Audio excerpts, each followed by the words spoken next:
about the background of sound painting, in particular how you came to develop a series of signs that would modify and create a performance and a composition. The birth of sound painting, Yeah. in other words. The birth of sound painting was in 1974 in Woodstock, New York, where I formed an orchestra there during the summer of 1974. Musicians and dancers from the Creative Music School. And the instructions for the dancers were to improvise in relationship to, with a relationship to music. And for the musicians, of about 20 or so, there were 7 dancers, about 20 or so musicians. Mm-hmm. I wrote some small fragments that we were to, to relate to with improvisation or to build off of in some kind of way. And during the first concert, after a few rehearsals during the first concert, Mm-hmm. The instructions were if it was a soloist, you were supposed to make a relationship to the notation, and the first soloist didn't do that, so I found, I was a little bit frustrated that happened, and so I wanted to steer the composition back to my sort of original idea of what it would be. And in the moment I pointed at a few people and made this long tone gesture, thinking that the musicians would understand. And then I said, play like this, and it worked. Excellent. So how did the soloist who was improvising supposedly in relationship to your score, how did that person react? Well, the person, the trumpeter, who was the first person to improvise and not follow these rules I had set up to improvise thematically based on my notation, he realized that there was, these long tone pads, these long tones, this texture underneath him, and of course it affected his improvisation, which was what my goal was to, in a way, steer something underneath him that would affect him in some way. So constantly your signs and your frustrations, as it were to bring the piece back to your idea, your ownership, your composition, fundamentally. Right, exactly, to bring it back to sort of the basic material that I was looking for, whether it was improvisation or whether it was notation, sort of the basic skeleton I was trying to keep alive. And also just a few minutes after doing you long tone, I did you pointillism and said play, and that also worked. Yeah, so. Yeah. So considering your development of the signs within a particular context, which other composers or performers do you see yourself relating to? Yeah, as far as, you mean when it comes to the way I look at my work now, or? I think from the 1970s to now, in the 1974 you're using these signs, you said long tone, other people have also used signs. You're also in an area where you've got people like John Cage using aleatoric chance material. Mm-hmm. You're sort of leading on after the American experimentalists who are using different instruments, extended techniques. Yeah, I see. Yeah, I mean, I think at the time I was very much into open form improvisation, and my background was in this. I was studying composition, and my background, was in studying composers like Charles Ives or Jimi Hendrix or Patsy Cline, or I had a very wide, or Boulez, or a very, very wide sort of palette of listening as a kid. And or there was the painters of Pollock or de Kooning, Mm-hmm. Doris Lee, Ornel Blanche. I was surrounded by painters in Woodstock. My father was a painter, so I grew up around this. So I guess, and then of course at the time I was studying with the great composer Anthony Braxton, so I had enormous amount of, and of course a great, I really appreciated the work of John Cage and Earl Brown and these other composers. I was really interested into trying to find other ways to structure music. And so anybody, whether it be in dance or whether it was in the visual arts or whether it was in music or whether it was in theater, I was interested in other approaches than the normal boxes that I was finding music to be put in for so many years. I didn't want to put my music in that kind of box. Yeah. So the fundamental philosophy of sound painting as it developed is to generate something in the moment where you have the idea and the ability to structure outside traditional norms. Right, exactly. I mean, at the time, if I'm understanding your question correctly, at the time, I was just using the little bit of language that I created to steer and guide improvisation. It hadn't become the codified, live composing language it is today. It was the birth of it then. So not only at that time did I use signs, but I would also use signs and hold up a red sign with the number 2, or hold up something, a yellow ball that would mean something. So I was really interested in other ways to structure, time. In this time you do this, in this time section you do this, in this time section you do that. So I was really interested in that. And what was really at the foundation for me, the basis of live composition, structuring in the moment,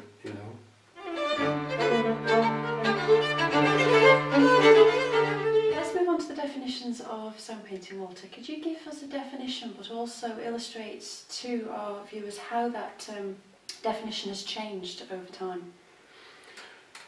Yes, if someone asked me in 1980, let's say, or 84, when I had, from Woodstock, moved down to New York City and formed my group, the Walter Thompson Orchestra, and continued to work with sound painting. At that time, if somebody asked me what is sound painting, I did say it's a system for guiding and structuring improvisation, usually behind a soloist or a soloist, or it wasn't really like a live composing tool at the time. And by the time you get to workbook 1, you still use the term structured improvisation, but it's no longer behind a soloist, is it? Yes, it's the reason I'm revising workbook 1 right now, and it's going to be, and a new version is coming out soon, because I do use the word structured improvisation in the definition of sound painting. And a sound painting, at the time, the more the years went by, the more I was aware of what I was doing, and the easier it was for me to explain what I was doing. I was doing and not analyzing what it was. I was just doing. It was Sarah Weaver who helped me understand I was working with a specific syntax. So this kind of, reflection of what I was doing wasn't happening. I was only doing. I was diving into the work and creating new signs. And when asked to explain it, I was at odds with myself. I actually didn't know what to say. And it took a number of years, including right up to workbook 1, to where I was not really explaining what sound painting was, because I wasn't as adept at being able to You were doing it first, express theorising and analysing afterwards. And it's important, you've just said your definition in workbook 1's changed, and of course workbook 3 is due out. It's finished, we've seen the copy. How do you therefore now, in 2014, define sound painting? Yeah, it's very simple. I mean, sound painting is a multidisciplinary, live composing sign language. That's it. So I'm going to pick It's a tool. I'm going to pick you up on that being simple. What do you mean by live composing? What is live composing? Of course, if Beethoven was alive today and he's sitting down and he's writing, or Carla Bley is writing a piece, or Marion McPartland or somebody is writing a work, or anybody is writing a work, they're alive and they're composing, of course, but this is not what I mean. Live composition is I don't know, it's my term, but it's a term I use, is composing in the moment with the group who is realizing the composition. It's instant composition. In other words, it's composition happening at the concert instead of before the concert, so to speak, or before the performance.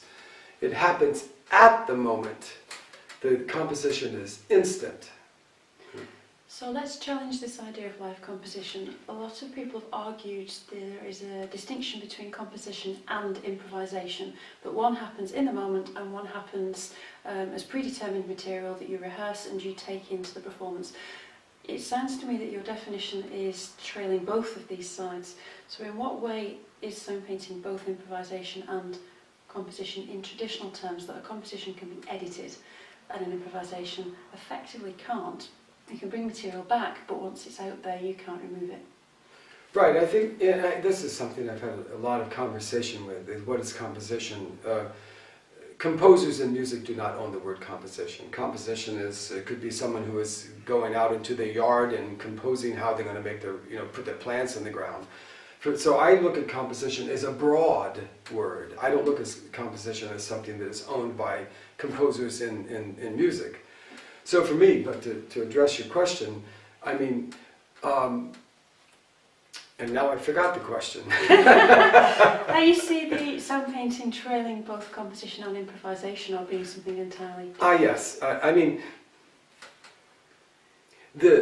first of all, I think of improvisation as composition. It's a form of composition, you know, and I can only speak about how I feel about it. I know there's others that feel the same way. There's others that don't feel that way, and I respect it. But I know that when I sit down and I'm playing my saxophone, you know, and it's in a performance situation, or I'm at home and I'm practicing, or I'm playing instead of practicing in that sense, I'm composing. Obviously, I have to compose what I'm doing and how it's going to, what kind of timeline it's following, what happens to my expression within the timeline that's out there for me to work within. So I see improvisation as composition. It's a type of composition. But that aside, the sound painter, he or she stands in front of the group. Yeah. The same ability one has to compose, improvise, as they play, now that's available for a person to have a language like sound painting and actually have that same type of medium, that same way of having it happen in the moment and composing in the moment. The sound painter is improvising with the group. The group is the instrument, and the sound painter improvises with the instrument. I don't see it very in any different sort of way from me playing the saxophone and making decisions without really focusing on, I'm going to play an F sharp, I'm going to play a G. Not so much that, it's being able to kind of be in the future and not caught up in the moment. The same thing with sound painting. The composer is there, the language is there, the sound painter improvises with the group using the language, and the result is a composition. So fundamentally you are the ears and the eyes of the ensemble making the choices, and when you don't make the choices, when you want certain chance material, you could be said to give a question or a proposition to that ensemble or to your instrument of people, and for them to offer you something in return. Yes, I mean, that's another whole thing. Is what's the difference between live composition and what I say is traditional composition? In other words, preparing something ahead of time and then handing it to the group or a conductor to put it, you know, in motion for a performance. There's some things in sound painting that you can do, you know, very easily. Structures that are very readily available that would take forever to notate. And for example, in a scanning, you know, in scan where you scan by the group and they perform only when your arm passes in front of them, and then they stop. Yeah. And there's a development rate if I was to stay on that person. But all of that aside, if you imagine like really scanning some sort of complex scan like this, and then actually trying to notate that. Imagine that scan is with 100 performers. Just to stay with musicians. You know, you're scanning 100 musicians like this, and you go to try to notate that instead of scanning it. I mean, that's and then hand that to a conductor. Yeah. We're talking about almost a nightmare here to try to get that performed correctly. So that's one of the things that a language like sound painting doesn't have over traditional composition, but gives you, you know, an inroads into structures live that are not available in traditional composition. And then the other way around too, of course, there's certain things that I can notate, you know, and I won't be able to notate sort of note for note, so to speak, in sound painting. Now I could use palettes, which would, you know, there's ways of getting that same type of structure, but, well, I know what I'm saying, I guess it's So if we come back to palettes when we talk about music and working with other dancers, we'll illustrate a little bit more about that. But at the moment, you've just raised one interesting comment about the difference between a sound painter and a traditional conductor. It looks very much that the person's at the front of the group. You can see somebody perhaps conducting away, moving like this, but they're not conducting. So what is the fundamental difference between those two? And in what way are certain iconic conducting gestures used within your creative language? Yeah, yes, it's one of the things that I always explain to anybody that's studying sound painting with me is that at times you use conducting skills. If you're saying whole group minimalism, watch me 4 beats, and then you use 4 beats to bring in the minimalism, you're using conducting skills in beating a pattern. You might use conducting skills in how you run your rehearsal. You might use conducting skills in other ways in sound painting, and how your body expresses something, you know. And that's all part of a conductor's skills, a director's skills.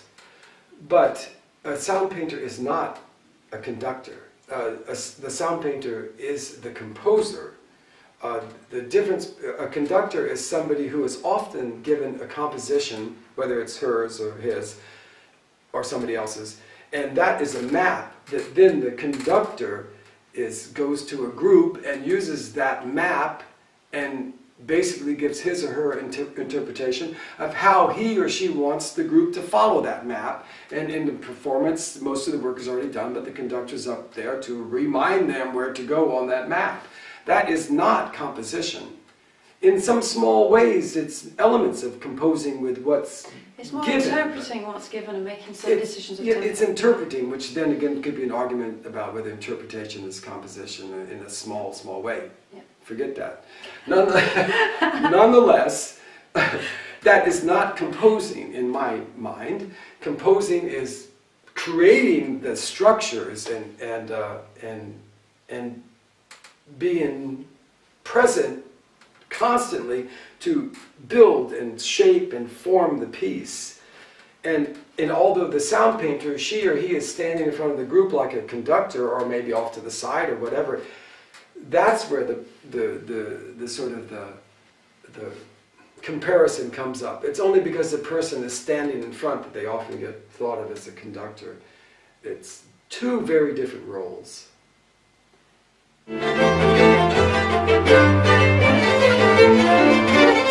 Walter, in terms of creating a language, which you've done, how have you developed the syntax? What is the syntax and how is it used?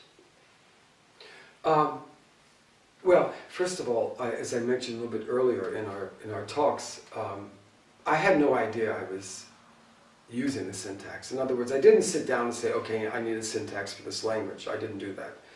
It just kind of it happened because it was the way my group in New York City could clearly understand what it was I was doing. So of course that's a syntax, you know, but I wasn't sitting down saying, oh, I need who, what, how, when, that type of thing. But that is the syntax of sound painting, who, and so in other words, who, for example, would be the whole group, or who could be woodwinds, or who could be dancers, or who could be actors, or who could be visual artists, you know, or who could be musicians. So those are who gestures, to identify who. And then Sarah Weaver really sort of got a handle of this and said, hey Walter, this is what you're doing. And Sarah said, well, it's really who, what, how, when. So who. And then what, for example, a long tone, or what, minimalism, or what, play can't play, or what, coming and going to, you know, what, a content. So who, what, so who, the whole group, what, a long tone, and then how, sometimes, but quite often, how, pianissimo, you know, using a fader, or if there was a tempo involved, how could be fast, or if there were actors involved, we could use status, you know, I mean, there's all kinds of faders to say how, and then when, and it would be a simple play gesture, or slowly enter, or initiate. And again, I'm not standing up, but so it's who, what, how, when, and then to add to that, the important thing is that the sound painter works with 4 imaginary regions. So those who, what, how, when gestures are put in different regions that the sound painter works with. The region of neutral, where the phrase is put together, and the region called the box in front of the sound painter, where he or she, the sound painter, launches or initiates the content, and then the imaginary staff for indicating things that are high or low in pitch or sound, or in speed for movement. And then the imaginary stage, stage left, stage right, upstage, mid-stage, downstage. So that's the basic structures that the sound painter works with.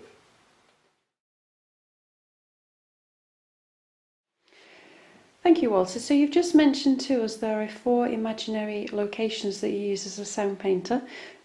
Now you're standing in front of the audience as though you're about to sign us. Could you please demonstrate those 4 things? Yeah, so now I'm teaching the audience. First of all, the 4 imaginary regions the sound painter uses. And it's the position of neutral for most of the gestures in the phrase. The box, which is an imaginary space in front of the sound painter, an imaginary rectangle. The box for initiating the phrase. The imaginary staff on the vertical plane for material, for movement that's going to be rapid, or for a sound that's going to be high in sound, or low in sound, or middle, or fast in movement, medium tempo movement, slow movement, dependent on the gesture. And then, so that's the 4 imaginary regions the sound painter works with. And then there's the syntax that the sound painter uses in these regions. And so, for example, with whole group, long tone, volume fader, I'm going to do all of this in neutral.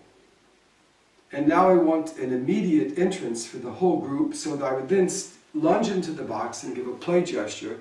And at that moment where this ictus is, this déclic, that's when the group comes in. And then I relax and step back to neutral to decide on what is I listen, I watch, I decide on what is the next thing to do and to move the composition ahead. Now you mentioned in the first section that you can sign as though you're playing the saxophone and it's an instrument. So what would be really useful for the viewer is if you can demonstrate a variety of signs going the type of speed and agility that you have in front of a group. Yes, so, the sound painting is a language, and the more you become comfortable with the physicality of the gestures, it's the same as if you're playing the piano and you practice your scales and chords and whatnots and hand-in exercises or whatever to gain dexterity. So in order to gain dexterity with sound painting, all of the gestures have to be really comfortable in the body. So when you hear or see something, you don't have to think, oh, how do I make this gesture? You just do it. So for example, if I wanted to kind of move more quickly, let's say, here's what I'll do, and maybe I'll explain afterwards. I'll do something really quickly that would be able to move through the composition as I would playing the saxophone more rapidly, moving through idea to idea. So for example,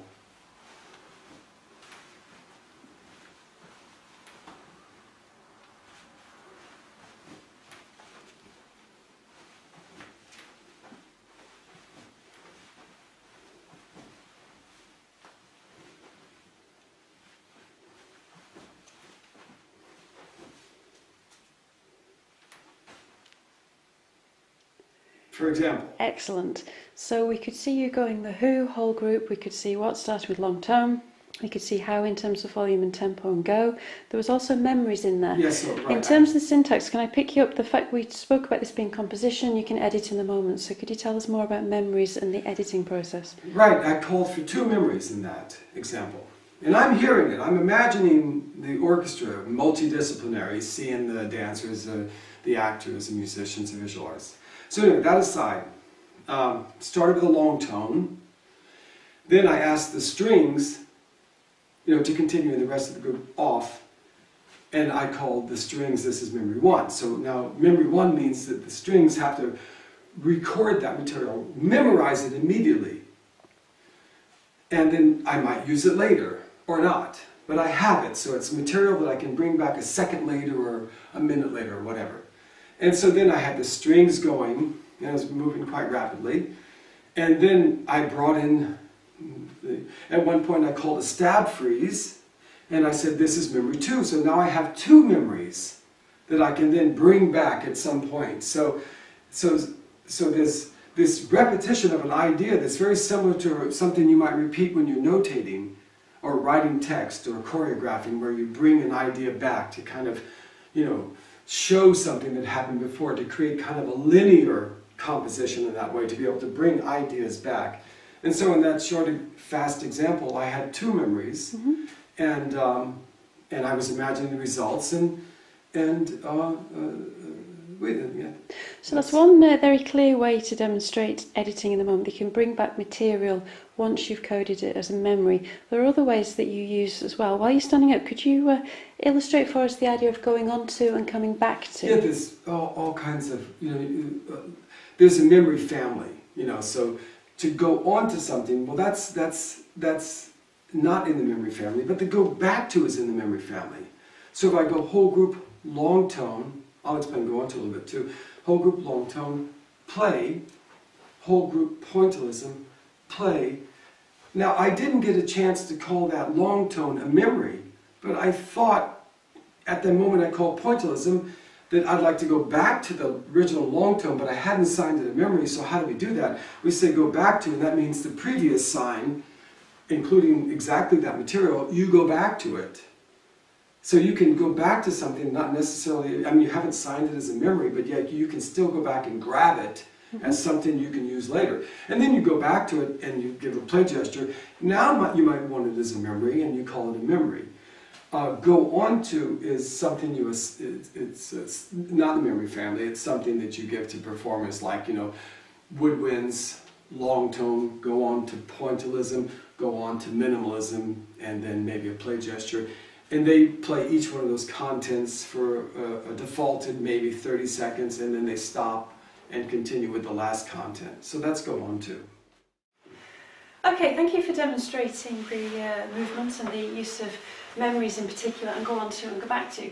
I'd like to challenge you a little bit that as a performer, if I'm performing while you're signing, I'm not just thinking about you as the score and reading note for note for note. If you're going to say go back to and go on to, I need to be thinking about behind and in front of me all the time. So how do you use that, and how do you train your ensembles and your pupils to develop that? Exactly.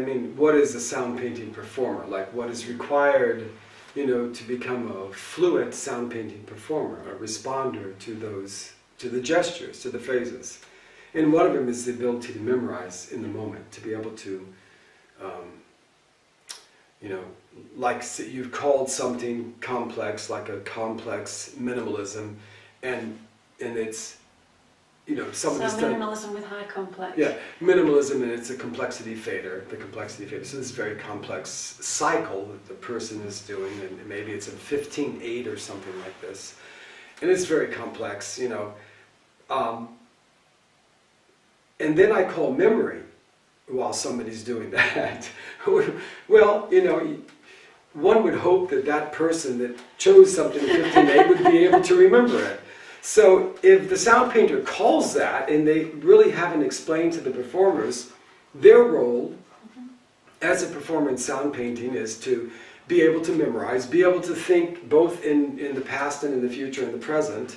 It's a different job in a way, than the performer in a more classical situation, where they're not necessarily required to do that, except for in open form improvisation, where it just happens naturally.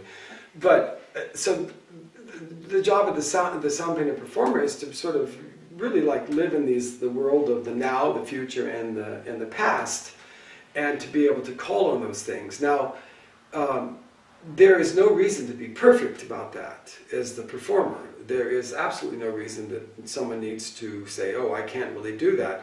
You just simply try to do as much as you can. So if I call for this person that chose 15/8 and he or she has never been called in a memory and it's the very first time, and I call it and then I bring it back and say we're in concert, and the person has not exactly the right response, it's not exactly the same material, well, for me that's okay, that's a risk I take. And for me in live composition, the risk is a big part of it. And of course in sound painting, the error doesn't exist. If you make an error, keep going, just don't stop. So let's just clarify that. You've just said there's no error in sound painting. How and why? That is a fundamental philosophy. So can we iterate that very clearly? Yes, and it speaks to this situation where, you know, this person in 15.8 couldn't do the memory, but it was okay that he or she came back in with what they could come back in with. In sound painting, the only error is stopping when you make an error. And I mean, why? I mean, great visual artists and performers have, throughout the years, have said that the error really doesn't exist. I mean, it does exist if you're reciting something in this specific words you're supposed to follow and you say the wrong word. Well, that's an error. But in sound painting, because we're dealing in the world and the realm of live composition, it's much easier for the composer, the sound painter, to deal with an error, to take that material that you least expect and do something with it. It's much easier to do that than it is to receive an error and then to have the person kind of do whoops and then stop or try to switch to the correct content. That is a big, the energy in the piece just falls out at that point, and that one person brings other people down around him at the same time. So if the error, if it's like, oh, I meant to do that, if you can kind of keep that, oh, I meant to do that concept going, you're going to have a much stronger composition. And it's up to you, the sound painter, to deal with it. And many times the error is really very interesting material to deal with. It's like, whoops, I didn't expect that, but you know, I know how to deal with anything that comes at me. So thank you for the gift. The error is a gift. So we come straight back to what we discussed in section 1, that your reason for developing sound painting actually was not to panic about an error or something that wasn't going according to plan, but to work with it, to develop it, to see it as a challenge and to think what you can do to develop that. Exactly, to see what can I do to develop an error. You know, I say whole group long tone, you know, and somebody comes in with pointillism just by accident. Well, what do you do at that point? You know, there's a lot of choices. I mean, and you can think of, you know, 20 things to do at that point. So a simple one would be to say to that person that's made the error and played pointillism instead, to say, you know, maybe that's, you know, whoever, let's just stay with musicians at this point to make it simple. It could be any discipline, but let's say it's woodwind 1, made the error, woodwind 1, continue, rest of the group, stop. Now we have the woodwind 1 playing pointillism when it was supposed to be long tone.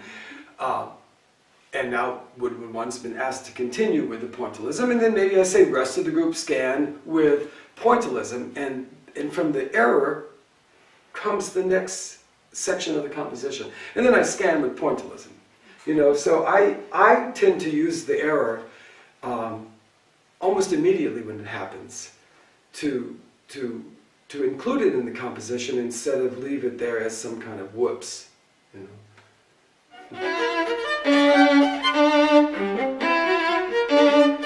So continuing our discussion of the syntax, there's a number of terms that you've already used that I think it's worth us unpacking and decoding a little bit. And one of those has been defaults. There are some very basic defaults, sort of preset things that you have a requirement to do. Could you illustrate what those are? Yeah, a default is, without showing the sign, but a default. Default is sort of used in two different ways. And a default is that, for example, when I use point to point and I point at somebody, the gesture is defaulted with what's called rate number 1, development rate number 1. And so it's defaulted that's part of, it's one of the parameters of the gesture. So that's, or scanning is defaulted to use rate 1, play can't play is defaulted to use rate 2. So that's a default, it's a rule that's built in to, it's one of the parameters of the gestures, but it's a default in the sense, why that and not just a parameter? It's because it's a default that can be changed. It can be, the other parts of what point to point is, or scanning, are not changed, otherwise it's not point to point, it's scanning anymore. But the default can be modified to point to point. Instead of using default 1, can be modified to use the default 2 or default 3 for that matter. So there are two issues in there. I'm sorry, rate 1, rate 2, rate 3, sorry, is what I meant to say. It can be you can use rate 1, rate 2, or rate 3 development. You can redefault the gesture. So there's two issues there, that the default is a rule that can be adapted, not entirely changed, but adapted. So for example, me as a trumpet player, playing when you're signing, you default me to sit down when I'm playing unless told otherwise. You default an actor to sit down. You've not got the ability when you say whole group minimalism to do that by standing up. Exactly, that's another default. A default is, you know, a rule of, like, speaking multidisciplinary, a default would say, okay, you know, actor 1, when performing a long tone, don't use your arms, don't move, only use your voice for the long tone. Or say a dancer is asked to get up and maybe, you know, dancer 1, improvise something simple, right? I mean, using the gesture, improvise. Use the whole space, and slowly enter. The dancer gets up, and then the sound painter signs for the dancer to finish what they're doing. And so when they're done, the question that would come up in a situation like this was, well, does the dancer stop in place, or does the dancer go back to the chair? Well, that's a default. So normally the default is that they return to their chair, but in the performance you might want to have the dancers stay where they are, and for a number of reasons. So you might use the default sign, which is this. Default 1 might mean to go back to the chair, and before you make the phrase for the dancers or actors or anybody moving in the space to do something, you would call default 2, which might mean to stay in place when I call the whole group off, leaving with default 2 the performers that are moving in the space to remain where they are instead of returning to default 1, which would mean to go back to the chair. So it's really important for a live composer, yourself or anybody else, to have a series of parameters that if they want to call on something, they need to think about the defaults beforehand. Right. Yes. I mean, if you're working as a live composer, there's something that's so important to make this, you know, this relationship between the group you're working with, the instrument for the sound painter, so to speak, you know, and the sound painter, this relationship between the two. So it's very clear, what do I do when I'm not doing this, or what do I do when you ask the whole group to stop and I'm a dancer out in you know, downstage left. What am I going to do then? Do I go back to my chair? Do I sit on the edge of the stage? Do I go out and buy a Coke? I mean, what do I do? You know? So it's really important. So this is live. You have to have all of these defaults set up. Otherwise, you'll have a lot of ambiguity, you know, in the performance. Like, the performers will be lost about what to do. So that's the other side of defaults. The rules of what to do, you know, when asked to stop. Do I return to my chair? Do I stand in place? Etc. Okay, so within this section talking about the syntax, there's one other point I really want to probe you on, which you've already introduced, and this is the rate of development. You've already said in terms of point-to-point and scanning that there's a particular rate of development, and you spoke about the fact there are 3 of them. Could you iterate the different rates of development and the types of signs that they relate to? Right, yes. First of all, the reason that I created rates of development is because at one point when there was only 5 or 6 gestures in sound painting early on, I didn't think about any such thing. The more the language developed, the more I became interested in signing and creating more signs to mean different things, and the more I realized that when I was scanning early on, that every time I stopped on somebody, it was full-blown improvisation. I mean, there was, you know, there wasn't much difference. It was really hard to compose because the person would just, the performer would just jump right out at the first opportunity to really just improvise in a very open way, you know, and the rate for that person would be open for them to develop at whatever rate they wanted. So I found it impossible to compose, because no matter whether I was calling play-can't-play, or point-to-point, or scanning, I was getting quite a lot of the same sort of response.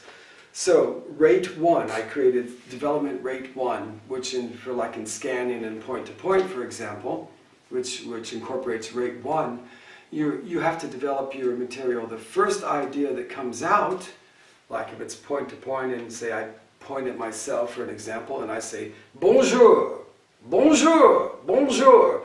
I'm going to continue saying bonjour and develop that. Instead of saying something like, bonjour, qu'est-ce que tu fais? Hey, je suis ici. Instead of saying a whole bunch of other things and going off into a tangent and speaking about this and speaking about that. Could you illustrate where the bonjour would be 30 seconds in? Yeah, 30 seconds later, say, because you want to hang on to, in rate 1, you want to hang on to that first motif, that first idea, and build from it and keep bringing it back into the improvisation, or into the development of your material as much as you can. And so bonjour after 30 seconds might be bonjour, oui, bonjour, je te dis, bonjour. So I keep bringing bonjour back, back, and I add to it, and maybe after 1 minute or more, a little bit longer, I'm not saying bonjour so much, or maybe not saying it at all, but using saying it but adapting it. There's an example you often use when you're in workshops, which is Beethoven's Fifth Symphony, as the opening rhythm being illustrative of rate 1 development, because it's repeated, it's adapted and developed across the different instruments. So can we move on to rate 2 and what the difference is? Yes, rate 2. Rate 2 is in gestures like develop, which is by default rate 2, and play can't play, which is a rate 2 gesture. And rate 2 is simply twice as fast as rate 1. Whereas in rate 1, hello, hello, hello, hello, hello, what? Hello, and I keep using hello in rate 1. Now in rate 2, if I'm using something like hello, and let's just say we use play can't play, right? And let's say I chose to do hello in play can't play, and hello, what are you trying to say over there?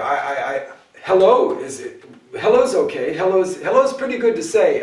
Hello to you too, and hello to those people over there. Hello is, you know what? I think that I'm not going to say that anymore. It's no, I really don't think so.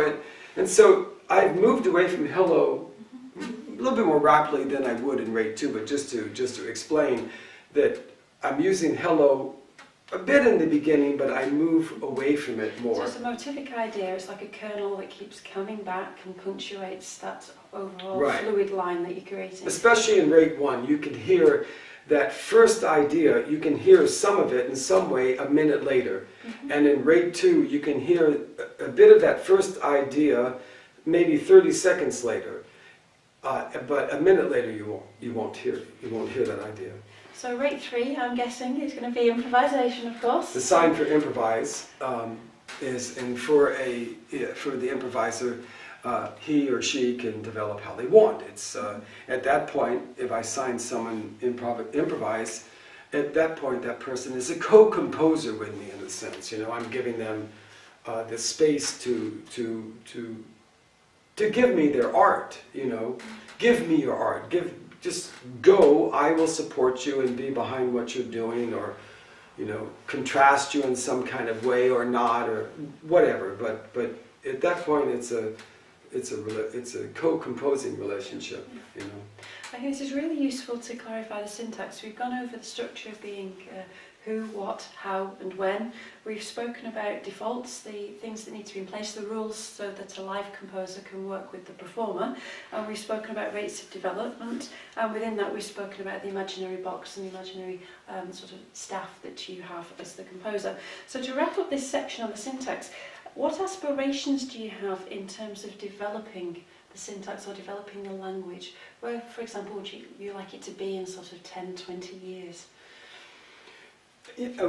Yes, I mean, I sort of, in 10 or 20 years from now, I would just like to see more people, of course, using this tool in education and in the professional arena. I would like to see it used as much as possible, as many countries around the world. As far as the language developing,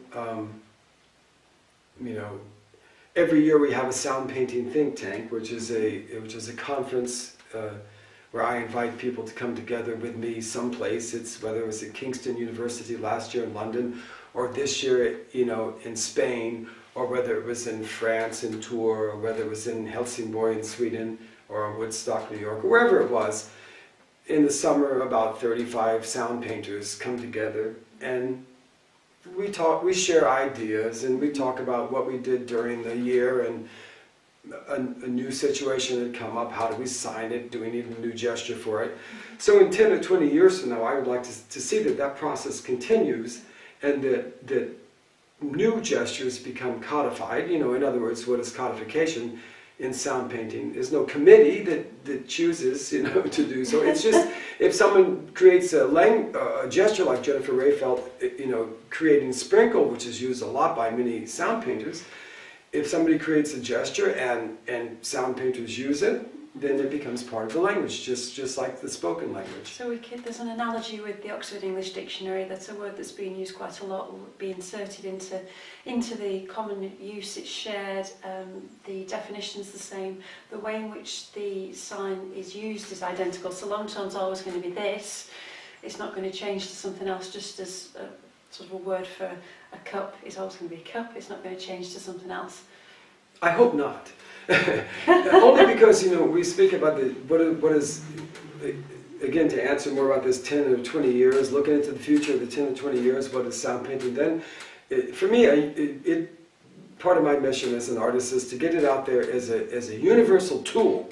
You know, it's a tool, so somebody coming from Iran, or coming from, you know, Tanzania, or coming from, you know, New Jersey, or coming from Sweden or London or wherever, that they can go to a sound painting class, group, whatever, ensemble in another city, town, and speak the same language, to be able to compose. Just like the language of music is pretty much universal, I would like to see sound painting as a tool in performance to be universal from this point to 10,000 years in the future. I want it to stay universal instead of separate. You know? Excellent. So challenging you a little bit, there's a vast number of people using this creative language across the globe now. Are there any limitations within sound painting? Yes, of course. I mean, are there limitations? I mean, as an artist, if you want to be a sound painter, for me, there's no limitations, you know, because I can continue to grow, and I'm always growing by watching all these other wonderful sound painters that are around now. I learn from them enormously in these think tanks. I'm not only there to develop the language in there, I'm there to steal all of their ideas. I will steal your idea. If you don't show it to me, I will steal it. And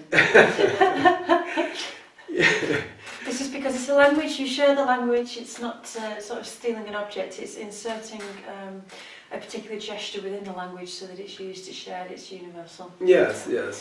And sorry, state your question. So it's not limited in the sense that the language is giving a proposition yes, of creativity. Yes. It's not saying you have to work within a jazz style, you've got to work No, exactly. No, it's not limited. If you want to do something that sounds like a Bach chorale, or you want to do something that looks like something Twyla Tharp might have choreographed, or if you want to like reference somebody else, or be a funk group, you know, there's different sound painting funk groups like Mysterium, fantastic group, and it's a funk-based group that uses sound painting.